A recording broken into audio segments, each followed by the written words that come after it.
ఎఫెసీయులకు రాసిన పత్రిక 2వ అధ్యాయం 6వ వచనం. ఎఫెసీయులకు రాసిన పత్రిక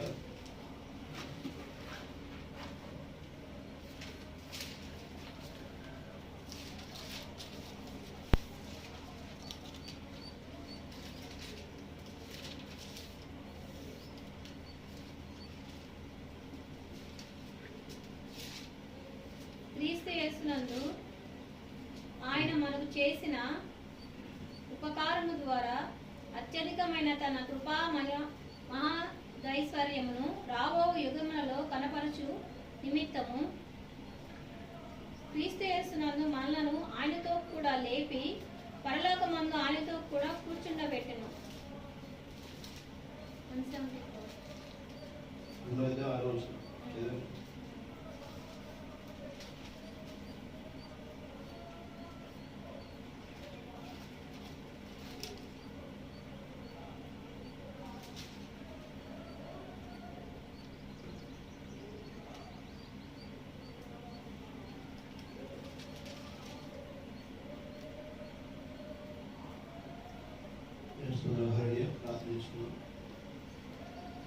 పరలోకమైన తండ్రి, పరిశుద్ధమైన తండ్రి ప్రభా, చదవబడిన లేఖను ప్రభా, మీరే ప్రభా నాకు కూర్చున్నటువంటి ప్రభా నిలిచి వడ్డించండి తండ్రి. సమస్తము సమకూర్చిన దేవాన్ని తండ్రి నీకు వందనాలు చెల్లించుకుంటున్నాను తండ్రి. ప్రభా ఇక్కడ నేనైతే రంగం మీద మాట్లాడు అర్హుడు కాదునైనా మీరే రంగం మీదకి వచ్చి మాట్లాడండి. పూర్తిగా ప్రభా నన్ను మరుగుని పెట్టి ప్రభా మీరే మాట్లాడగలుగుతారని కోరుకుంటున్నాను. ప్రభా మా మనసును ప్రభా తేటతెల్ల చేయను తేటపరచగలుగుతాను. కేవలం ప్రభా యేసు క్రీస్తు నామమే మహిమకరంగా ఉండుటకు సహాయం చేయండి. కనుక మేము మీరు పొందుకోమని ప్రభు యేసు క్రీస్తు నామంలో అడిగి వేడుకుంటున్నాం మా తండ్రి. ఆమేన్.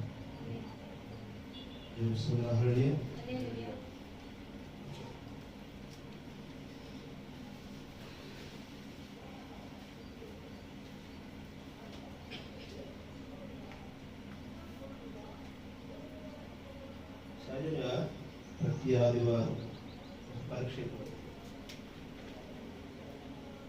ఎక్కడ దేవుడికి మనం దగ్గర అవుతామో, ఎక్కడ మనం దేవుడితో సఖ్యత కలిగి ఉంటామో అక్కడ సాతాను గారు ఏం చేస్తాడు? భయపడతాడు. భయపడి వాటి మనల్ని దేవుడితో మమేకం కాదు. అది మన వరకే పరీక్ష కాదు, అది ఆదాము నుంచి ఇప్పటి వరకు కూడా ఉంది. మనకి పరీక్షలు వస్తున్నాయి అంటే దాని యొక్క ఉద్దేశం ఏంటి? ఎగ్జామ్ రాస్తున్నాం అంటే దాని ఉద్దేశం ఏంటి? విజయాన్ని చూడబోతున్నాను. హల్లెలూయా. ప్రతి సమస్య మనల్ని శోధిస్తుంది అంటే మనం ఏమవుతున్నాం? కొలిమిలో కాల్చబడినప్పుడు శ్రేష్టమైనటువంటి దానిని రూపుదిద్దుకోవడం కోసం ఆమె శ్రేష్టమైన మనకు కావలసిన ఆకారం కాదు, తయారు చేయాలనుకున్నటువంటి వాడు ఏ ఆకారం కావాలనుకుంటున్నాడో ఆ ఆకారం వచ్చేంత వరకు ఆ విధంగా వృత్తిపరిచే విధంగా, ఆ విధంగా సానపెట్టే విధంగా, ఆ విధాన్ని షైన్ చేసే విధంగా కూడా పరీక్షిస్తూ ఉంటాడు. అంతేనే కాదు, దాన్ని మనల్ని క్లీన్ చేస్తా వస్తా. అంతేగాని అది సమస్య అని చెప్పి అనుకుంటే అది ప్రయోజనం ఉందా? సమస్య ఎప్పుడూ కూడా మనల్ని పరీక్షించడానికి, మనల్ని శుద్ధీకరణ చేయడానికి. ఆమేన్. అంతేగాని ఆ సమస్యతోనే అక్కడే మనం ముడిపడిపోయి లేకపోతే అది మనం చేయగలుగుతాము అనుకుంటే ఏమవుతుంది? తొలసబడినటువంటి ప్రతి రాయ ఆకారం రాదు. శిల్పాకారుడు ఎన్నో దెబ్బలు కొడతాడు, ఎన్నో రాళ్ళ మీద. ఆ కొట్టే రాళ్ళ దెబ్బలను, ఆ శిల్పకారుడు కొట్టేటువంటి ఆ దెబ్బలు, సుత్తి దెబ్బలను, సానం దెబ్బలను తట్టుకోగలిగిన రాయే ₹1 రాగలుగుతుంది, లేకపోతే తెలుస్తుంది. ఒక రాయి రూపానికి వస్తే ఏమవుతుంది?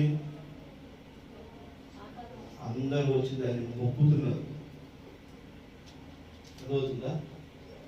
ఆ రాయిలో ఏం లేదు,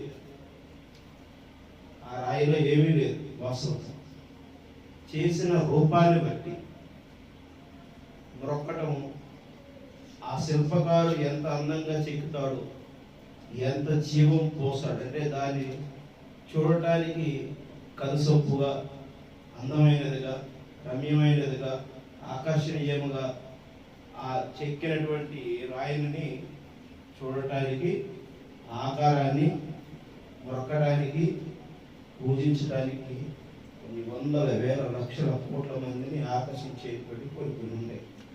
మన దేవస్థుడు అంటే అతని చేతిలో ఆ యొక్క నైపుణ్యత ఉన్నది, తాను చేయగలిగే ఆలోచన ఉన్నది. ఆ ఆలోచనని అతను చెప్తున్నాడు. ఆ ఆలోచన చెక్కిన దాన్ని పవిత్రపరిచి మరి ఒక రూపాన్ని చక్కబెట్టే విధంగా చేస్తుంది. అర్థమవుతుందా? మరి ఆ విధంగా చేసే క్రమంలో మరి మనం కూడా ఆయన చేతికి అప్పగింపబడి ఆయన చేతిలో నుంచి మనం రూపుదిద్దుకోవాలి. అదే ప్రభువైన యేసు క్రీస్తుని మనం వెంబడించటం. ప్రభువైన యేసు క్రీస్తు నామాన్ని మనం ధరిస్తున్నామంటే ఆయన గుణశయ్యలు, ఆయన ఆలోచనలు, ఆయన క్రియలు, ఆయన ఈ లోకం పట్ల చూపిన ప్రేమ అన్నింటికీ మనకు వారసమైన దేవసుధారి. అందుకని మనతో ఏమంటాడు ఆయన? మీరు విశ్వాసం ద్వారా కృపచేతనే రక్షింపబడి ఉన్నారు. ఇది మీ వలన కలిగినది కాదు, దేవుని వరమే. దేవసుధారి అర్థమవుతుందా? క్రీస్తునందు మనలను ఆయనతో కూడా లేపి పరలోకమునందు ఆయనతో కూడా కూర్చుండబెట్టెను.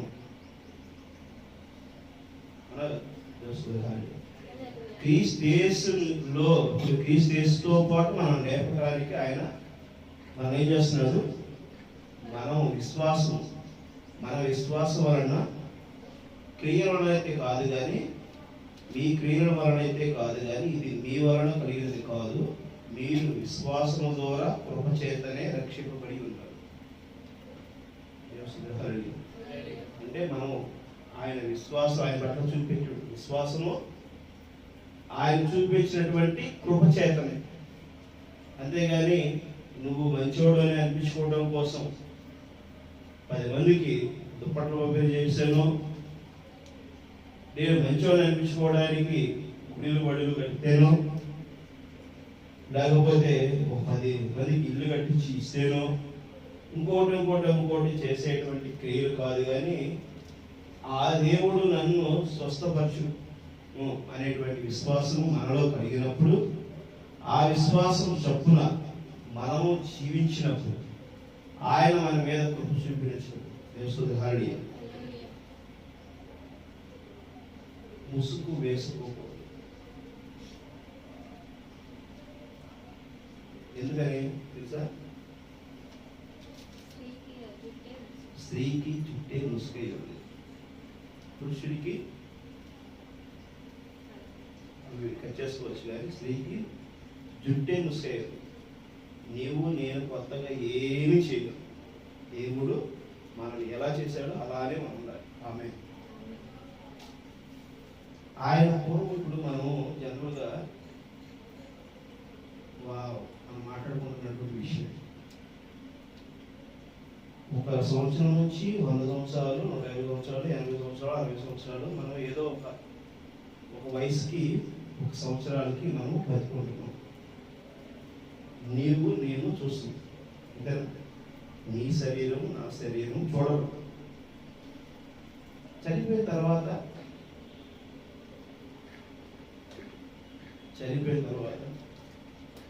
చనిపోక ముందు, అంటే పుట్టక ముందు ఉన్నావు.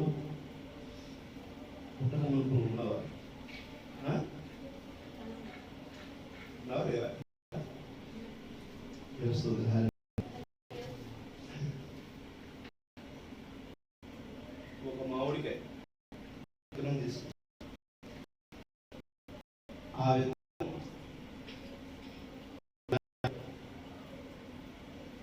ఎక్కడ అది మొలకెత్తింది పెద్దదేది, మొక్క ఏది, మొక్క మానేది, మళ్ళీ విత్తనాలు వచ్చింది. అవి ఎన్ని కాయలు కాసిందంటే కొన్ని వందల కాయలు కాసింది.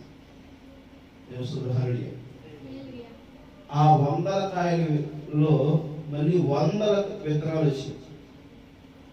ఆ 100 విత్తనాలు మళ్ళీ నాటితే ఆ 100 వేలు.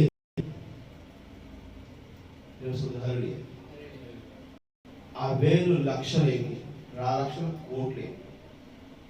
అవునా కదా? ఇది జరుగుతున్నట్టు. మొదటిగా ఒక విత్తనంలో ఈ 100లు, ఈ లక్షలు, వేలు, లక్షలు, కోట్లు విత్తనాలని ఆ విత్తనంలో ఉన్నాయా లేవా? ఉన్నాయా? ఆ విత్తనము కాయగా రూపుదిద్దుకుని, ఆ కాయ రూపుదిద్దుకో ముందు ఒక పిందిగా ఉన్నప్పుడు, పిందిగా ముందు పూతగా ఉన్నప్పుడు, ఆ పూత ఆ చెట్టుకి కాయకు ముందు అది ఒక చెట్టుగా ఉన్నప్పుడు, ఆ చెట్టుకి ఒక మొక్కగా ఉన్నప్పుడు, ఆ మొక్క చిన్న విత్తనం అయినప్పుడు, మళ్ళీ విత్తనం వెనక్కి వెళ్ళినప్పుడు ఇది అసలు లేదు, కనబడట్లేదు. కానీ అది ఎక్కడుంది? ఎక్కడుంది? అది ఉందా లేదా? ఉందా? దానికి ముందున్న తరంలో అది ఉంది. ఆమె అర్థమవుతుందా? ఇప్పుడు నువ్వు ఎక్కడున్నావు? కంటికి కనబడేవి ఉంచేటువంటి ఒక మనిషిగా ఉన్నావు. కానీ నువ్వు ఎక్కడున్నావు అసలు? మొదటిగా తల్లి గర్భములో నీ యొక్క కణము కలవకు, ఒక స్త్రీ ఒక పురుషుడు కలవకు మునుపు ఆ యొక్క స్త్రీకి ఆ పురుషుడి కణంలో నువ్వు ఉన్నావు. ఆమె అర్థమవుతుందా? ఆ పురుషుడు కణంలో, ఆ పురుషుడు కనక ముందు ఎవరైతే చానే ఉన్నాడు. చాను తండ్రి యుక్త వయసులో ఉన్నప్పుడు చాను లేడు. చాను వాళ్ళ నాన్న రాము, వాళ్ళ నాన్న ఉన్నప్పుడు రాము లేడు, యుక్త వయసులో నేను వాళ్ళ నాన్న. కానీ రాము ఉన్నాడా లేడా? జాను ఉన్నాడా లేడా? జానుకు పిల్లలు ఉన్నారా లేదా? తెలియదు. నీకు కనబడట్లేదు కాబట్టి నీకు తెలియట్లా, అంటే నీ కంటి చూపులో చోట్ల. కానీ అది ఉంది. ఎప్పుడు ఉంది? అది ఆ కణంలోనే ఉంది, మొదటి కణంలో. ఇదంతా ఆవిర్భించేటప్పుడు దేవుని యొక్క జీవాత్మ ఊదే వేళలోనే నువ్వు నేను ఉన్నావు. ఆమె ఆ జీవాత్మ ఆయనలో ఊదక మునుపు, ఆయనలో ఉన్నప్పుడే ఆయనలో మనం ఉన్నాం. సృష్టిలో మనం భాగమై ఉన్నాం. ఆమె అర్థమవుతుందా? ప్రతి మనిషి భాగమయ్యే ఉన్నాడు. కానీ మనిషి దేన్ని చూస్తున్నాడు?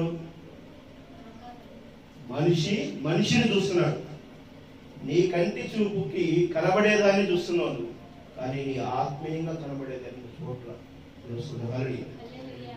తాత్కాలిక శరీర సంబంధాన్ని, శరీర యొక్క వాంఛని, శరీర యొక్క ప్రయోజనాన్ని శరీరము తాత్కాలికంగా పొందేటువంటి దాన్నే చూస్తుంది. ఆమె అదవుతుందా? ఇప్పుడు మనం ఒక ఆహారం తింటాం, ఆహారం మనం తింటాం. ఆహారం తినేటప్పుడు మన కడుపులోకి వెళ్తున్నప్పుడు దేన్ని బట్టి మనం తృప్తి పొందుతాం? దేన్ని బట్టి తృప్తి పొందుతాం? ఆహారం మన కడుపులోకి వెళ్తున్నప్పుడు దేన్ని బట్టి తృప్తి పొందుతాం? రుచిని బట్టి. ఆ రుచి ఎక్కడ జరుగుతుంది? నాలుక ఎంత ఉంది? ఎంత ఉంది? అంగుళన్నర. ఈ అంగుళన్నర తాకి వెళ్ళేదానిని మనిషి తృప్తి పొందుతున్నాడు. ఆ తినే ఆహారం లోపలికి వెళ్ళేది నీకు తెలియదు. ఆ లోపల ఏ సైడ్ ఎఫెక్ట్ జరుగుతుందో తెలియదు. అది ఎలా జీర్ణం అవుతుంది అనే దాని గురించి కూడా నీవు సైంటిఫిక్గా జరుగుతున్నాయి. అవన్నీ కూడా దేవుని మర్మమైనది. కానీ అది ఎవరో కీచి చేసేది కాదు. చేస్తుంది ఒక రంగులము అంగులున్నర ఉన్న నాలుక యొక్క పొడవు మీద టేస్ట్ బట్టి మనం ఏమవుతున్నాం, ఆశ కలిగి ఉన్నాం. ఈ జీవితం అనేటువంటి జీరో నుంచి నువ్వు కాలపరిమితి జీవించి ఈ శరీరము జీవించేటువంటి దాన్ని బట్టి నువ్వేమనుకుంటున్నావు, నిర్ధారిస్తున్నావు, ఆశ కలిగి ఉంటున్నావు. ఇదేనా లోపం జరుగుతుంది? హరి లోకం ఇదే కదా జరుగుతుంది. ఈ లోకంలో జరిగేటి దాన్ని బట్టి డిసైడ్ చేస్తావు, నేను ఇలా చేయగలను, నేను అలా చేయగలను, వాళ్ళు చెప్పింది నాకెందుకు, నేను చెప్పేది నీ జ్ఞానం ఏ పాటిది,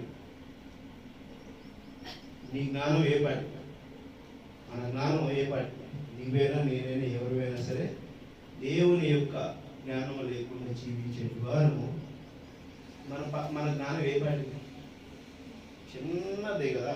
ఆ నాలుక మీద టేస్ట్ చేసేటువంటి చిన్న భాగం ఏదైతే ఒక అంగం ఉందో, ఈ నీ జీవితం నా జీవితము ఈ ఆహారం వెళ్ళటానికి ఆ యొక్క వాహిక రంధ్రం ద్వారా వెళ్ళి ఆ పేగు నుంచి వెళ్ళి జీర్ణశయంలోకి చేరి అది మనకు శక్తినిచ్చి ఈ క్రియ ఎలాగైతే జరుగుతుందో నీ ఆత్మీయ శరీరానికి, ఆత్మీయ శరీర జీవనానికి కొన్ని వేల లక్షల కోట్లు నీ శరీరము బతకవలసి ఉన్నది.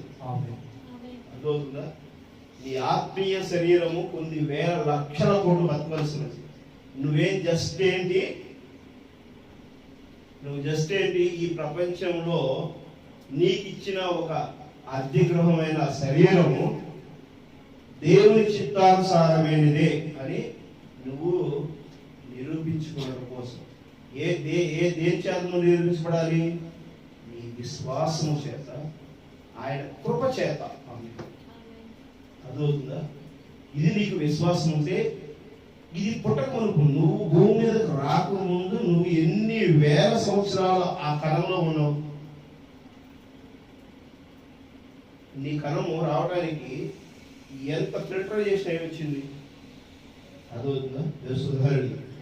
ఈరోజు నేనైనా నువ్వైనా పుట్టడానికి నీ తండ్రికి ముందు, నీ తాత ముందు, నీ ముత్తాత ముందు, నీ ఇంకా ముని ముత్తాత వాళ్ళ వీళ్ళందరూ పుట్టారు కదా.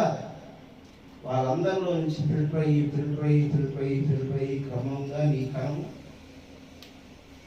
ఏమైంది, గర్భం దాచి శిశువుగా వచ్చి నువ్వు పెరుగుతూ వచ్చినప్పుడు నా ఎంత రోడ్డు లేడు, నేనే చేయగలను, నా ఆలోచన ఉత్తమైనవి, నేను డిసైడ్ చేయగలుగుతాను, ఇది శ్రేష్టమైన జీవితం.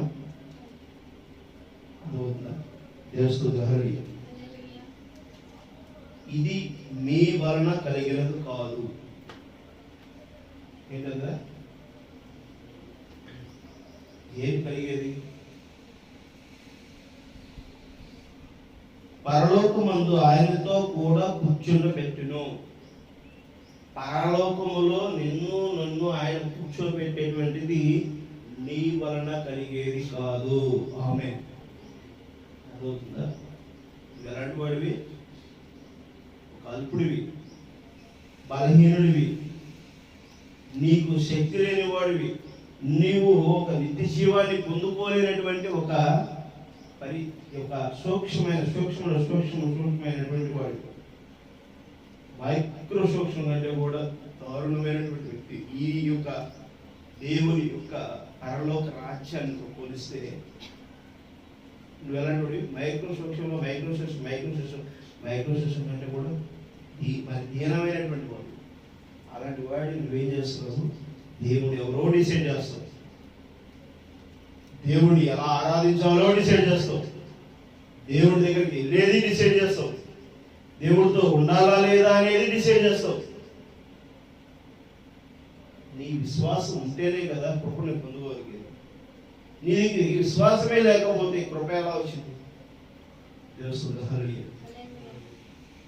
నువ్వు ఎలాంటి తీర్పు తీరుస్తున్నావు? నువ్వు ఎలాంటి తీర్పు తీరుస్తున్నావు? నువ్వు అర్హుడు తీర్పు తీర్చడానికి?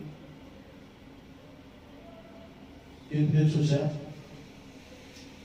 తెలుస్తుంది హరి హల్లెలూయా. అర్థమవుతుందా? ఇక్కడ శరీరంలో 2 డెసిషన్స్ ప్లేసెస్ ఉన్నాయి. ఏంటవి డెసిషన్స్ ప్లేసెస్? ఒకటి మైండ్, రెండోది హృదయం. తెలుస్తుంది హరి. హల్లెలూయా. మనిషి దేని ఆధీనంలో బతుకుతున్నాడు? శరీరం దేని ఆధీనంలో పనిచేస్తుంది? మైండ్ ఆధీనంలోనే పనిచేస్తుంది. నాకు ఆలోచన కలిగింది, నేను అలా చేయాలనుకున్నాను, ఇలా చేయాలనుకుంటున్నాను, చేయవచ్చు. బ్రెయిన్ డెడ్ అయింది ఇంకో మనిషి బతుకుంటాడా లేదా? బ్రెయిన్ డెడ్ అయింది, బ్రెయిన్ చచ్చిపోయింది. విన్నారా? ఎప్పుడన్నా విన్నారా బ్రెయిన్ డెడ్ అవడం? బ్రెయిన్ చచ్చిపోయింది, బతుకుంటాడా? బతుకుంటాడా? బ్రెయిన్ డెడ్ అయినటువంటి వ్యక్తులు ఇక శరీర భాగాలు, గుండె, కిడ్నీలు, కాలేయాలు, ఇలాంటివన్నీ కూడా అవసరం ఉన్న వ్యక్తులకి రుణదాతలుగా వారు సైన్ చేసి ఇస్తారు. ఇచ్చినప్పుడు చూసారు ఎప్పుడన్నా? ఒక బాక్స్లో పెట్టుకుని ప్రోటోకాల్ ఇస్తారు. జెడ్+ కేటగిరీ ప్రోటోకాల్ ఇచ్చేసి పంపిస్తారు. ఇదే సెకండ్స్లో వాళ్ళు వాళ్ళ టైంకి పరిగెత్తుతూ ఉంటారు. ఫుల్ సెక్యూరిటీ ఇస్తారు. ఆ హార్ట్ ఫెయిల్ కాకుండా, ఆ హార్ట్ తీసిన తర్వాత ఫెయిల్ అవ్వకుండా. బ్రెయిన్ డెడ్ అయిపోయింది, కానీ ఈ హార్ట్ పనిచేస్తుంటేనే కదా ఇంకో వ్యక్తి పెట్టడం కోసం తీసుకొని దానిలో ఒక భద్రపరిచి దాన్ని ఫెయిల్ కానికుండా, అది మృతుల్లోకి చేర్చబడకుండా దాన్ని ఏం చేస్తారు? స్పీడ్గా తీసుకొని బాక్స్లో పెట్టుకుని దాన్ని ఎన్నో కెమికల్స్ మధ్య ఎంతో భద్రత తెలుసుకుని సెక్యూరిటీ ఎక్కడ టైం వేస్ట్ కాకుండా, ఎవరు అడ్డు రాకుండా విమానాల్లో ఎక్కించి విమానాల నుంచి ఒక ప్లేస్ నుంచి ఇంకో ప్లేస్కి తరచుగా చేయడానికి కూడా వాళ్ళు సెట్ చేసుకుని వెళ్తారు. చూసారు ఇవన్నీ? చూసారా? కానీ గుండె డెడ్ అయిపోయిన తర్వాత ఆ బ్రెయిన్ తీసుకెళ్ళడం చూసారా మీరు? చూసారా? ఇప్పుడు ఎవరు ఈ ఆధీనంలో ఏముండదు? నీ హృదయానుసారంగా ఆరాధించుంటారు. యేసు హరి. అదవుతుందా? నీ మనసారా నీ హృదయానుసారముగా ఆరాధించు అని. ఇది 2వ ఆజ్ఞ. మొదటి ఆజ్ఞ ఏంటి? నిన్ను వలె నీ పొరుగు వారిని ప్రేమించు. ఆమేన్. ఇది 2 ఆజ్ఞలు. ఎవరిచ్చింది ఈ ఆజ్ఞలు? ప్రభువైన యేసుక్రీస్తు ఇచ్చాడు. అందరూ ఏమనుకుంటున్నారు ఇప్పటికీ కూడా? 10 కమాండ్స్, 10 ఆజ్ఞలు, 10 ఆజ్ఞలు. 10 ఆజ్ఞలు నువ్వు వెంబడిస్తే, పాత నిబంధనని వెంబడిస్తే ఏమవుతావంట? నువ్వు మృతులలో చేర్చబడతావు అనేది కూడా కొత్త నిబంధన చెబుతుంది. ఆమేన్. అవునా కాదు? దాన్ని అలానే వెంబడిస్తే అర్థమవుతుందా? అలానంటే ఏంటి? వాళ్ళు రెమెడీస్ ఉన్నాయి. ఏమున్నాయి? రెమెడీస్ ఉన్నాయి. పాప పరిహారార్థము బలుల అర్పణ ఉంది. ఉందా లేదా? పాత నిబంధనలో పాప పరిహారార్థం మరణం. కొత్త నిబంధనలు ఉందా? ఎందుకని? మీరు కోడిని బలించి పాపం కోసము, మేకను బలించి, మీరు దున్నను బలించి ఎన్ని చేస్తున్నారు? ఈ బలి అర్పణ కాదు, అసలు ఈ బలి అర్పణ అన్నిటికీ నిజమైన గొర్రె, రక్త మాంసముల గొర్రె, దేవుని స్వరూపం చొప్పున గొర్రె, దేవునికి ఇష్టమైనటువంటి గొర్రె బలి అర్పించేస్తే ఏంటంట? ఇక టోటల్ సమస్తము ఆయన ఏం చేశాడు? శుద్ధీకరణ చేశాడు. దేవుని నామానికి మహిమ కలుగుగాక. ఆమేన్. యేసుక్రీస్తు నీ కొరకు నా కొరకు బలి అర్పణ జరిగింది. సర్వశ్రేష్ఠ రక్తంలో నీవు నేను కడగబడ్డావు. యేసు హరి. కడగబడ్డావని మనం నమ్మితే ఏమవుతుంది? నమ్మితే ఏమవుతుంది? యేసుహరి. నమ్మటం అంటే విశ్వాసం. యేసుహరి. నువ్వు ప్రభువైన యేసు క్రీస్తు మీద నువ్వు విశ్వాసాన్ని కలిగి ఉంటే ఏమవుతుందట? ఆయన నీ మీద కృప చూపిస్తాడు. ఆమేన్.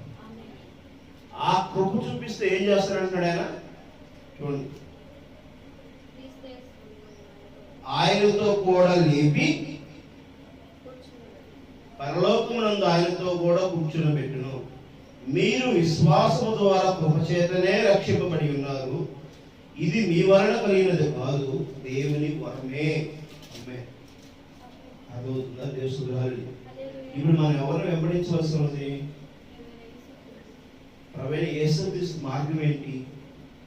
ప్రభువైన యేసుక్రీస్తు మనకి ఏం చెబుతున్నాడు? ఆయన అన్ని చోట్ల ఒకేసారి ఉంటాడా? 1వ తరగతే చదువుతాం మనం. 1వ తరగతి అయిపోయిన తర్వాత 2వ తరగతి, 3వ తరగతి, 4వ తరగతి, 5వ తరగతి చదువుతాం.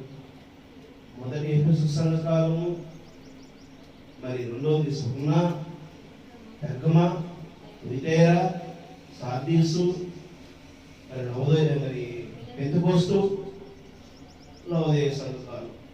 ఈ విధంగా సంఘాలన్నీ కూడా ఏమైనాయి? నేరవా దేశుద్రోహాలు. ఈ యొక్క సంఘానికి ఒక్కొక్క ప్రవక్త ఇచ్చాడు, ఒక్కొక్క ప్రవక్తని దేవుడు ఇచ్చాడు. ఈ ప్రవక్తలని మనం పట్టుకుని ఆ యొక్క సంఘాలను మెట్లనేటువంటి ఎక్కి ఎక్కడికి వెళ్ళాలంట?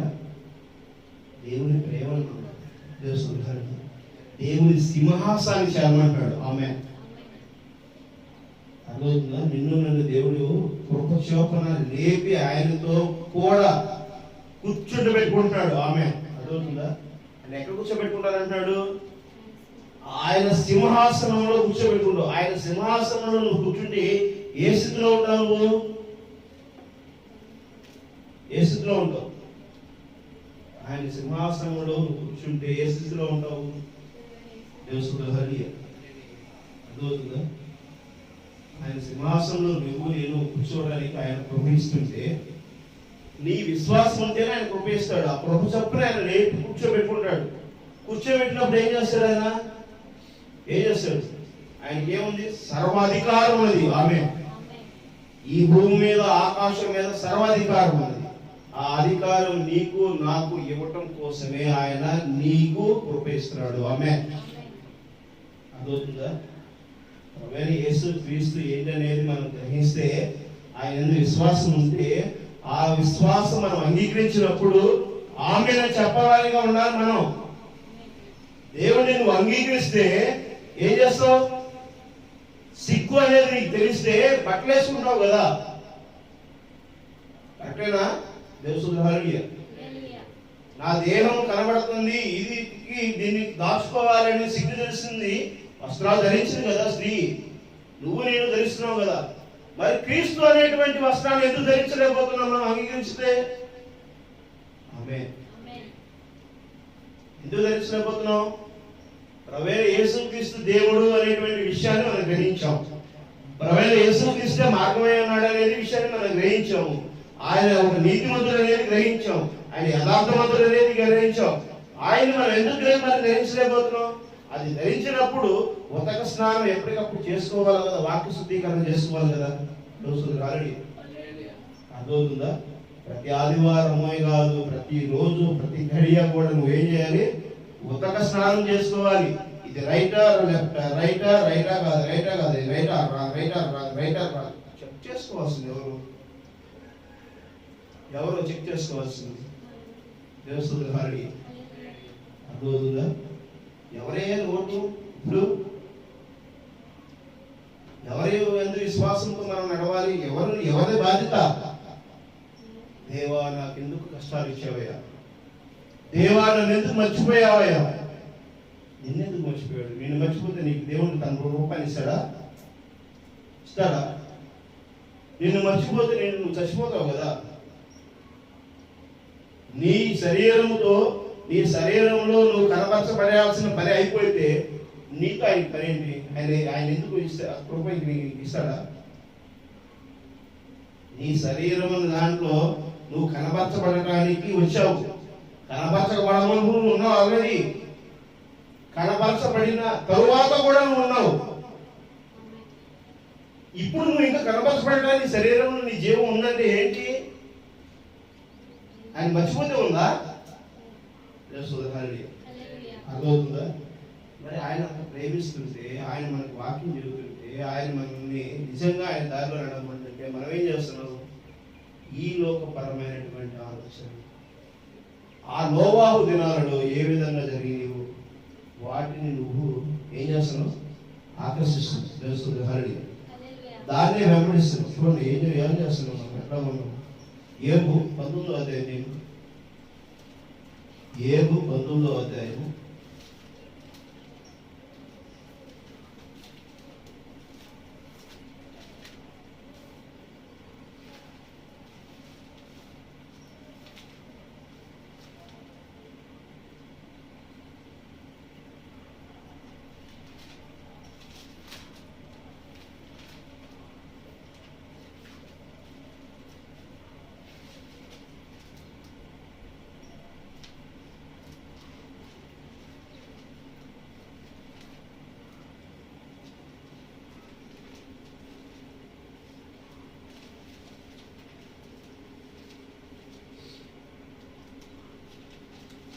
19వ అధ్యాయము 25, 26, 27 వచనాలు. అయితే నా విమోచకుడు సజీవుడనియు తరువాత ఆయన భూమి మీద నిలుచునని నేను ఎరుగుదును. ఆమేన్. ఏంటంట?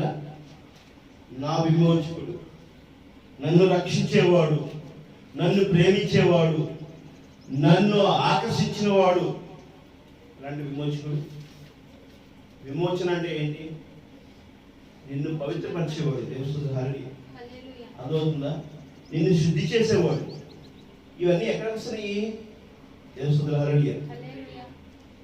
నిన్ను శుద్ధి చేయాలంటే ఏం జరగాలి? నిన్ను పవిత్రపరచాలంటే ఏం జరగాలి? ఏం జరగాలి? ఏం చేయాలి? ఏం జరగాలి? పరీక్షించాలా లేదా? ఇప్పుడు పరీక్ష జరుగుతుందా లేదా? దానికి నువ్వేమంటున్నావు? దేవుని హల్లెలూయా. నా విమోచకుడు సజీవుడనియు తరువాత ఆయన భూమి మీద నిలిచిననియు నేను ఎరుగుదును. తరువాత అంటే ఆల్రెడీ ఆయన ఏమయ్యాడు? మృతి కాబడ్డాడు. రెండవ రాకడ జరగాలి. ఆ రెండవ రాకడలో ఆయన నిలబడతాడు. నిలబడితే ఎలాంటి నిలబడుతున్నాడు? ఇలాగు 26 ఇలాగు నా చర్మము చీకిపోయిన తరువాత శరీరముతో నేను దేవుడిని చూచిదును. ఆమేన్. శరీరం చీకిపోయిన తర్వాత ఎక్కడ చీకిపోతుంది? సమాధిలో చీకిపోతుంది. ఆమేన్. సమాధిలో నీ చర్మము చీకిపోతుంది. సమాధిలో పెట్టినప్పుడు కుళ్ళి కుషించి చీకిపోయింది. అయినా కూడా నేను చూస్తాను. దేవుని హల్లెలూయా. ఉందా నీకు ఆ విశ్వాసం? అది దేవుని హల్లెలూయా. ఆ విశ్వాసం నీకుందా? ఆ విశ్వాసం ఉంటేనే ఆయన కృప చేత నిన్ను లేపుతారంటున్నాడు. ఆమేన్. ఉందా నీకు ఆ విశ్వాసం? ఇప్పుడు స్థిరపరచబడింది కాదా? ఆమేన్. ఆ విశ్వాసం నీలో స్థిరపరచబడినప్పుడు ఆ విశ్వాసంతో నువ్వేమవుతావు? ఆ కృప చొప్పున లేపి ఆయన సింహాసనం మీద కూర్చోబెడతాడు. ఆమేన్. ఆ సింహాసనం మీద నువ్వు నేను కూర్చోవడానికి ఇష్టపడుతుంటే రండి. ఆమేన్. చూడండి 27. నా మట్టుకు నేనే చూచుదును, మరి ఎవ్వరో కాదు. నేను కన్నులారా ఆయనను చూచుదును.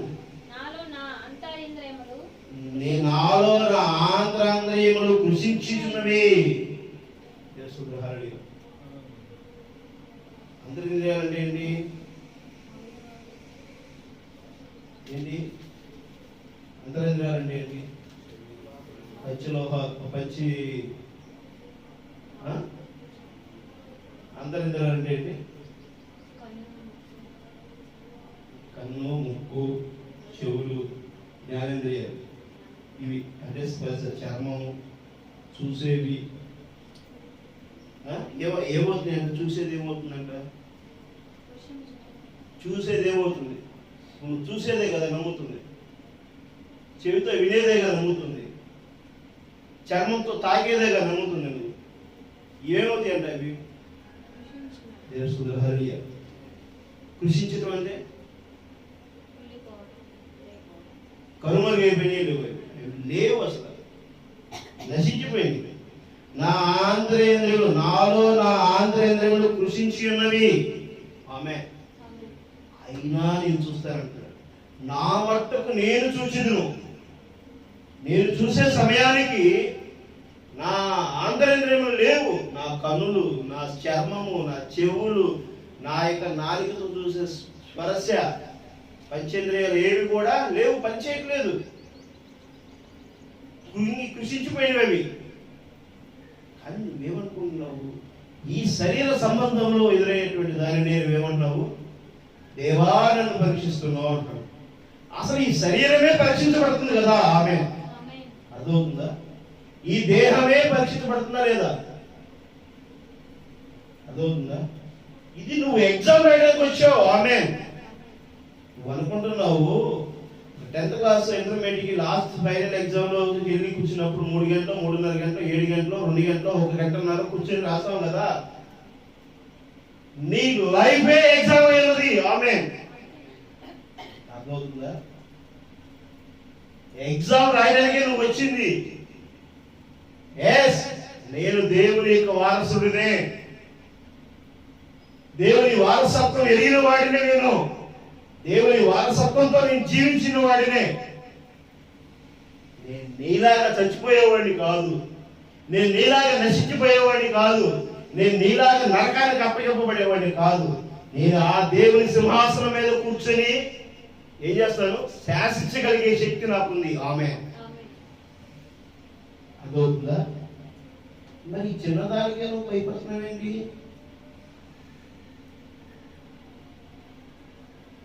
కాలు ఇగితే భయపడతావేంటి? చెయ్యి నొప్పి వస్తే భయపడతావేంటి? తలనొప్పి వస్తే భయపడిపోతావేంటి? మూర్చిడితే భయపడిపోతున్నావేంటి? ఎవరు నువ్వు? ఒకడు అంటా ఉంటాడు, నేను మూనార్కుని, నేను అట్లాంటి ఇట్లాంటి. ఎవరయ్యా నువ్వు? రేపు ఎవరు నువ్వు అడిగాడు లేదా? దేవసుధరి, ఎవరు నువ్వు?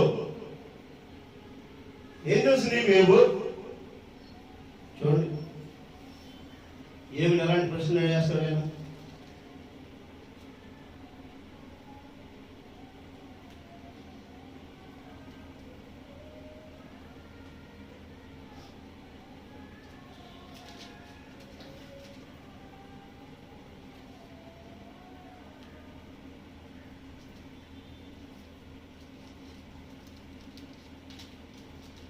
ఏబు 38వ అధ్యాయం.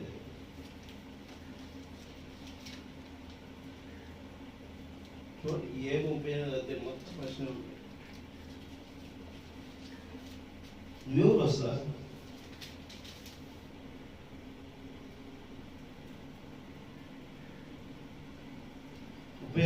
చూడండి, చదవండి. అప్పుడు యెహోవా సుడిగాలిలో నుండి ఇలాగున ఏబులకు ప్రత్యుత్తరం ఇచ్చెను. జ్ఞానము లేని మాటలు చెప్పి ఆలోచనను చెరుపుచున్న వీడెవడు? జ్ఞానము లేని మాటలు, నీ యొక్క మెదడులో ఉన్నటువంటి మాటలు, నువ్వు చేసేటువంటి మాటలు, నువ్వు ఏదో అనుకుంటున్నటువంటి అన్ని కూడా చెప్తున్నావు. అసలు వీడెవడు? ఎవడు? ఎవరు? ఎవడు? ఏమన్నాడు? పౌరుషం తెచ్చుకుని నీ నడుము బిగించుకుని నేను నీకు ప్రశ్న వేయుదును, నీవు దానిని నాకు తెలియజెప్పు. ఏబు, సిగ్గుందా నీకు? పౌరుషం నేర్చుకో. ఏబులు అంటున్నాడు దేవుడు. ఏమన్నాడు? సుడిగాల్లో నుంచి మాట్లాడుతున్నాడు. అవునా? నడువు బిగించుకో. నేను అడుగుతా ప్రశ్న చెప్పు. ఎలాంటి ప్రశ్న అడుగుతున్నాడు? నేను భూమికి పునాదులు వేసినప్పుడు నువ్వు ఎక్కడ ఉంటివి? ఎక్కడున్నావు ఇప్పుడు? ఏదో ఎప్పుడు చెబుతున్నావు? ఎక్కడున్నాను? ఎలాంటి ప్రశ్న చేశాడు? నీవు వివేకం కలిగి చెప్పు. చెప్పు. నాకు మా డాక్టర్ గారు ప్రశ్న చేశాడు. దేవుని యొక్క సొత్తు అండి, జ్ఞానం కావాలి అని చెప్పేసానని నేను ఒక వాక్యం చూపించి మాట్లాడితే, ఒక విషయం చెప్తే జ్ఞానమా ఇది చెప్పాడు తప్పు అని. మరి ఏమి అంటున్నాడు, నువ్వు జ్ఞానవంతులు అయితే భూమి పుట్టక మునుపున నువ్వు ఎక్కడున్నావు చెప్పు చెప్పు ఏబు నడుము బిగించుకో.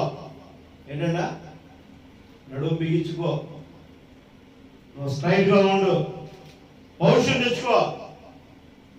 చెప్పు, నువ్వు చెప్పు ఎక్కడున్నావు, ఎక్కడున్నావు. నెక్స్ట్,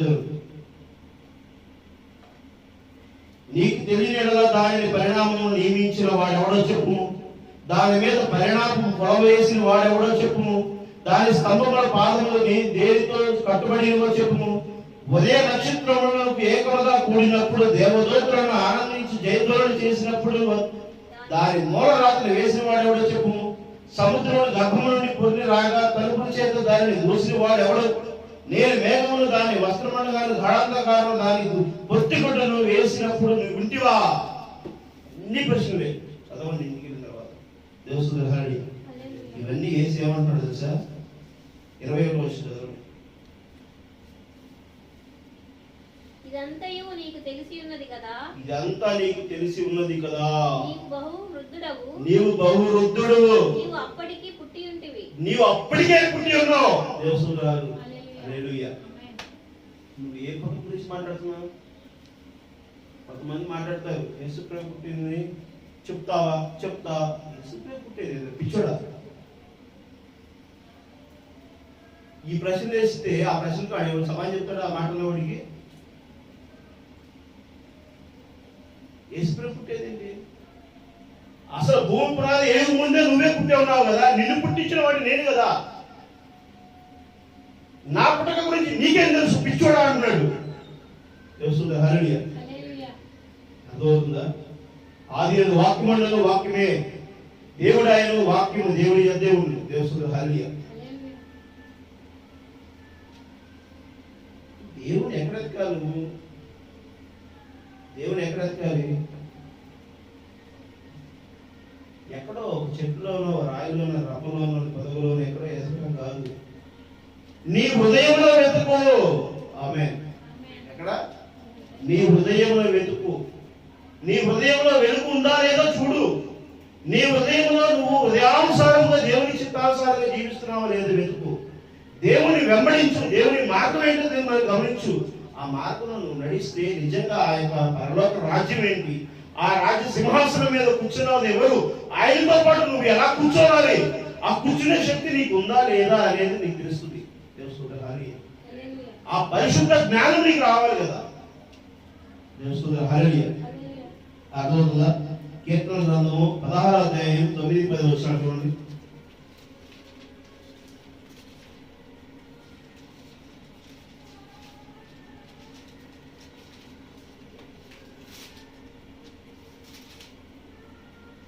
అందువలన నా హృదయం సంతోషించుచున్నది, నా హృదయం సంతోషించుచున్నది, నా ఆత్మ రక్షించుచున్నది, హర్షించుచున్నది. నా శరీరము కూడా సురక్షితముగా నిలిచిచున్నది. చూసారా? అందువలన నా హృదయము సంతోషించుచున్నది, నా ఆత్మ హర్షించుచున్నది, నా శరీరము కూడా సురక్షితముగా నివసించి ఉన్నది. ఎందుకనగా నీవు నా ఆత్మ పాతాళములో విడిచిపెట్టవు, నీ పరిశుద్ధిని కుళ్ళు పట్టనీయవు. జీవ మార్గము నీవు నాకు తెలియజేసినవు. నీ సన్నిధి సంపూర్ణ సంతోషము కలదు, నీ కుడి చేతిలో నిత్యము సుఖములు కలవు. ఆమేన్. అర్థమవుతుందా? ఇక్కడైనా శరీరం కులిపోతుంది, ఇక్కడైనా ఈ శరీరాన్ని విడిచిపెట్టమంటున్నాడు అంటున్నాడా లేదా? నా శరీరం కూడా సురక్షితముగా నివసించి ఉన్నది. ఇప్పుడు ఏ శరీరం ఉంది మనది? ఇప్పుడు కులిపోయే శరీరమా ఉంది? కులిపోయే శరీర సంబంధమైనటువంటి విషయాల కోసమే మనం బాధించబడేది. నువ్వు దానికి వారసుడువా? నువ్వు ఎలాంటి శక్తి కలిగి ఉన్నవాడివి?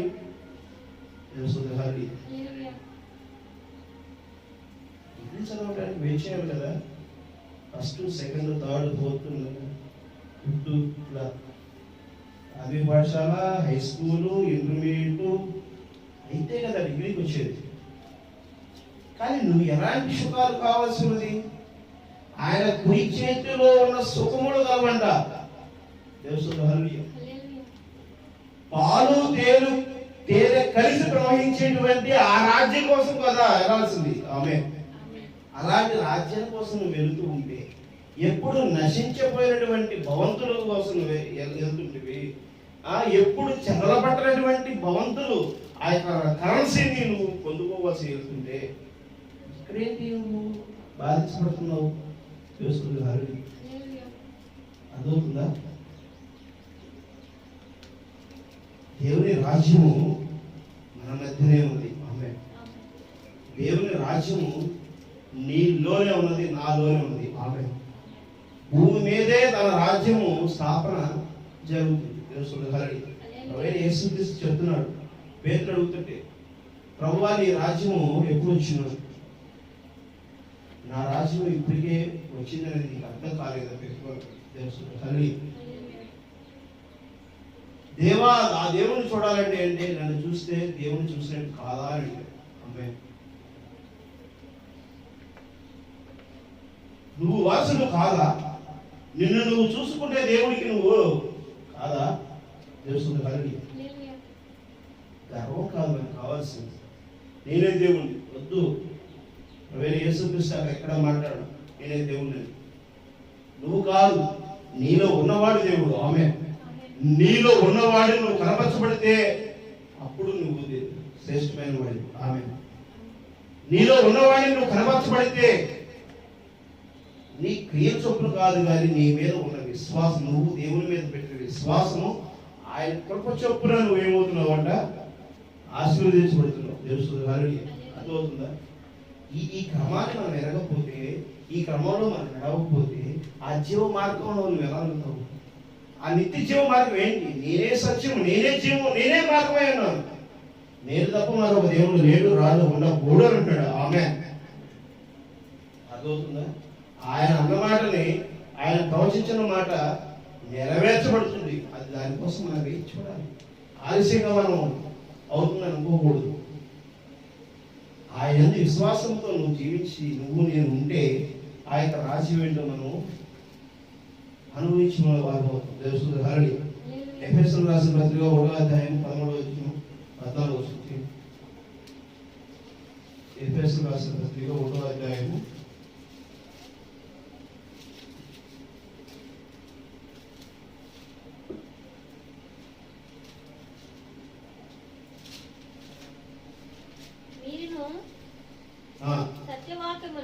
మీరు సత్యవాక్యమును అనగా మీ రక్షణ సువార్తలను విని క్రీస్తునందు విశ్వాసం ఉంచి వాగ్దానము చేయబడిన ఆత్మ చేత ముద్రింపబడితిరి.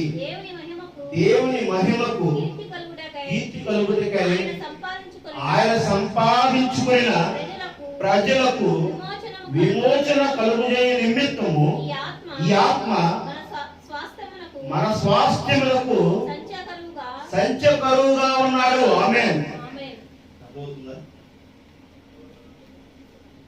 వాగ్దానం చేయబడిన ఆత్మ ముద్రించబడింది. దేవుని మహిమ కీర్తి కలుగు చేయటకై ఆయన సంపాదించుకున్న ప్రజలకు విమోచన కలగజేయ నిమిత్తము. విమోచన అంటే ఏంటి? ఇక పునరుద్ధరణ, విడుదల. నీకు విడుదల, నీకు ఆ విడుదల ఏమి దేవి విడుదలిస్తుంది? నువ్వు ఎక్కడైతే కలంలో కనపడకుండా ఉన్నావు, నువ్వు శరీరదారుడుగా వచ్చి మెల్లగా నువ్వు ఏమవుతున్నావు? ఈ ప్రపంచాన్ని మొత్తాన్ని చూడగలిగేటువంటి ఒక రూపాన్ని ప్రతిబింబిస్తున్నావు. ఆమె ఈ రూపం అయితే విడిచిపోతుంది, కృషించిపోతుంది, నశించిపోతుంది. కానీ ఈ రూపం ఏదైతే కలిగి ఉన్నదో దేవుని దృష్టిలో నేను ఏ రూపం అయితే ఉన్నానో ఆ రూపముతోనే దేవుడిని నేను చూచును గాక. ఆమేన్. అనేవారు ఉన్నారా? తెలుసు.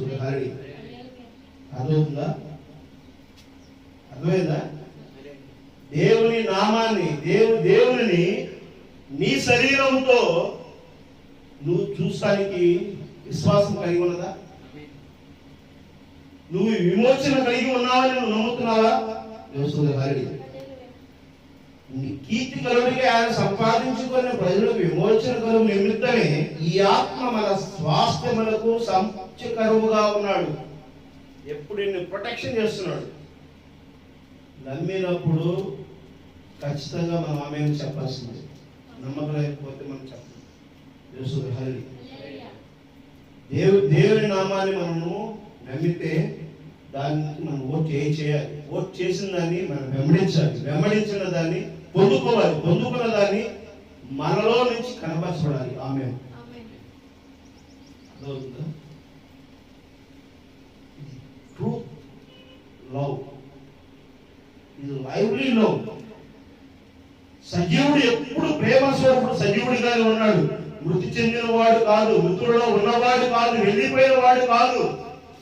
నిన్న నేను నిరంతరం ఏకరీతిలో ఉన్నవాడు యేసుక్రీస్తు. ఆమె నీతో నాతో ఆయన జీవించే ఉన్నాడు. దేవుడు నీలో నాలో ఆయన ప్రతిబింబించడం కోసమే ఆయన నిత్య జీవంగా మన మధ్య ఆ సంపూర్ణమైన పరిశుద్ధమైన గ్రంథాన్ని మనం తీసుకొచ్చాడు. ఆమె ఆ నిత్య వాక్యము నీ మధ్యకి నా మధ్యకి ఆయన ప్రవక్తల ద్వారా ఆయా కాలంలో ఆయన యోగలిసినది అంటూ పెట్టుకుంటూ తీసుకొచ్చాడు. దేవుడు సంపూర్ణ ఆహారం మేము నీ మధ్య తీసుకొచ్చి ఉన్నాడు.